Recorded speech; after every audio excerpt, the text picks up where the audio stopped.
Wednesday through Friday.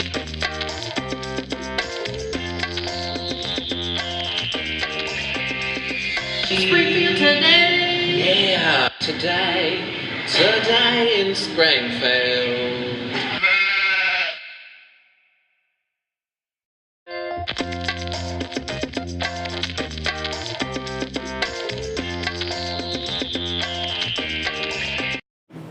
All right, I am George Washington. This is Springfield Today, and we have Suzy Callahan, the teacher at the downtown library, which is the Fortnight Crochet Club. How are you doing, Suzy? Thank you.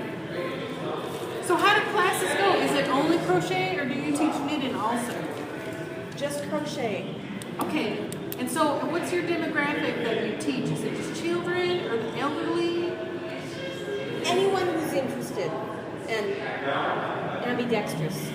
Oh, ambidextrous. All right, is that the one where you use both hands at the same time, or you can use either? Well, I think crochet is kind of, you do still need both hands. It's not like knitting though, where you actually do the same action. Kind of like one hand's doing its thing and the other hand is like Supporting the it. yes man, like in rapping. Okay, all right. So I heard that this class is free for the community. Now, how do you afford supplies for that?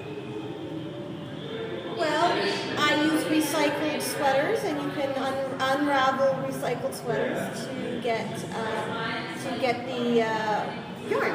All right. And so are they like recycled sweaters that you bring in, or do you just kind of like pick somebody in the library with a good sweater and just slowly unravel it as they go? I walk behind them. No, you can pick things up at the secondhand store for very good prices. Very So, cool. And, yeah. and what are you teaching right now in class? What's the stitch right now? The loop-de-loop. Okay, and what's the hand position for the loop-de-loop?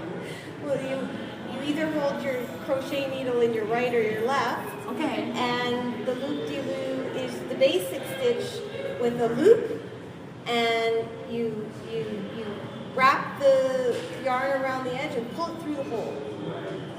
All right. That kind of seems like And repeat. when you tie flies for fly fishing. So I think I'd be good at that. All right. So when you aren't teaching the crochet class, do you have any other projects in the works? Like, do you believe in this yarn bombing fad that's hit Springfield, where people just cover things with yarn for fun? It's like removable graffiti, I hear. Do you partake in any of that, or is that very hush-hush? I don't actually partake in that, but I have seen the yarn bombing phenomenon. It also has happened in my hometown, and also where I work. Wow. Yeah. All right. I think it's kind of joyful. Like, it's one of those where when you see it, you're like, oh, well, that was an old bridge, and now it's covered with yarn. It reminds me of my grandma turned into something industrial, you know? Like All a right. yarn-covered car. Yeah. Well, thank you so much, Suzy. You're very welcome. All right. I'll try and see you at class next week. Oh, great.